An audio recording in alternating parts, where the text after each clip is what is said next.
Hey, how's it going? Today we have a little bit of a Diecastic Garage update. I've got 8 premiums here I recently purchased, and I feel like opening them up, so let's get after it. First up, I don't know where to start. There's a lot of great cars in this pile. Let's start down here. This one is the 1987 Toyota pickup truck in red. Very cool. Happens to be the year I was born, so that's pretty cool. Anyways, let's take a look at that. I don't know how many of these there's been released. I know there's a black one for Back to the Future that someone pointed out is not movie accurate, and I looked it up, and that person that commented that was right. Sup, yo? Right on the front there. Pretty cool. Real Rider tires, of course, all metal construction.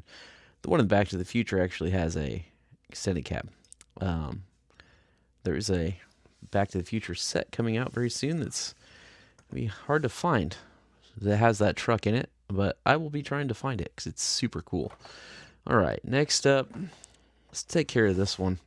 So apparently I bought 2 different variations of this, and I didn't realize it, but I really like this. It's the 1969 Ford Mustang Boss 302. This white one is super clean and awesome, and the orange one is just cool. I think I like the white one better. Let me know down in the comments which one you think is cooler. Obviously, I both thought they were both cool enough to add to the collection. This one's from the Hot Wheels Boulevard series, and this one is from Fast and the Furious. Let's get these things open. There we go, maybe. There it is. Pretty nice looking orange. Metal flake. Really nice looking casting overall. I'm not disappointed that I bought 2. I just didn't remember that I had done it. We've got a pretty big pile of premiums to work through, so I'll keep doing these garage updates. A few cars at a time. I hate to just sit down and rip them all at once. That's not a lot of fun. This white one's super nice as well. It's like a white enamel with a red interior. That's the back on that one. Pretty cool. It's heavy. It's got a lot of heft to it, which it should. It's all metal. The front tampos are a little different there. There's no Mustang logo on this one, and there's the cages over the lights. Was noticing that. And then the rear emblem was also different. So that's pretty cool. Pretty cool little variation there. Next up, the oddball of the bunch. I really don't know what caught my eye about this one. I think it's because it's green, and green is my favorite color. Not a casting I would normally purchase. 94 Nissan Primera Boulevard series. I do like the car. I think it looks nice. It's just, more of a muscle car, exotic kind of guy. But this one's cool. Got the metal flake green on there. Castrol Racing. Also like race cars, so that might be what drew me to this one. Slick tires on that one. All right, next up, let's do this one. This is the Datsun 510 wagon Boulevard. I didn't have one of these in my collection, and I felt like it was important to add this one. I like the yellow. I like the black. I think it looks really nice together. As you people that are watching this may know, this was a highly sought-after casting. There's a lot of versions of this that command a high premium. I don't have any of them anymore. I used to have some, but I thought I would add one back into the collection, and I thought this one was a perfect one to do it. The black and yellow on there is really cool. Kind of reminds me of the Pittsburgh Steelers. Not that I'm a Pittsburgh Steelers fan. I just like football, and that's what this reminds me of.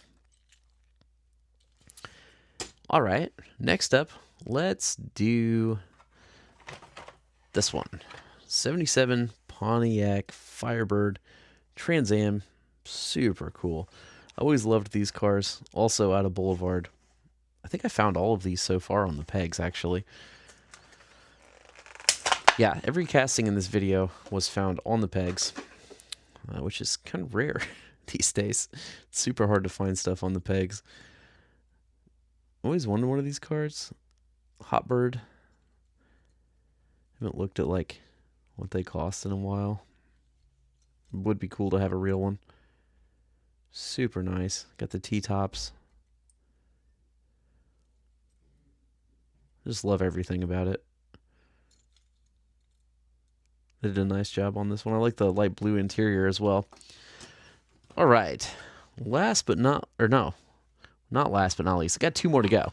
Second to last. This one right here. G.I. Joe. Pop culture.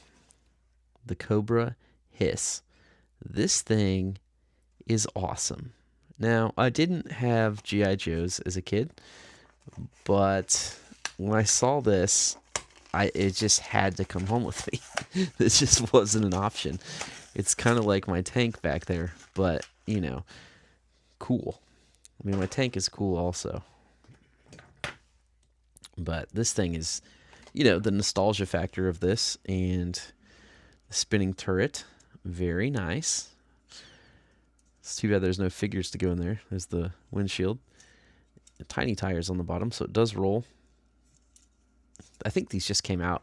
There's a local comic store that seems to get these things before everyone else, and found it there. And that's also where I found this little guy. So they had the whole set. I only bought the 99 Ford F-150. I don't know. I had the BMW in my hands for a while, but it was too plain for me. It wasn't my thing. I don't like the rims on the SVO. Not a Jeep guy. And there's been a lot of kind of meh Mercedes lately. So this is the only one I picked up out of the set. Love this truck. These were super popular when I was a kid. A lot of this collecting is nostalgia, right? But let's see if we can get it out of there. 99. So I started driving in, 03? So a lot of kids in school drove trucks similar to this. Or their dads did, I guess. I love it. It's a black, all blacked out. Super cool. I think this is the same casting as the one I just showed you from Fast and Furious, Brian's truck. Anyways, there you have it. The Diecastic Garage update. Thanks for watching. Please check out my other videos and have a great day.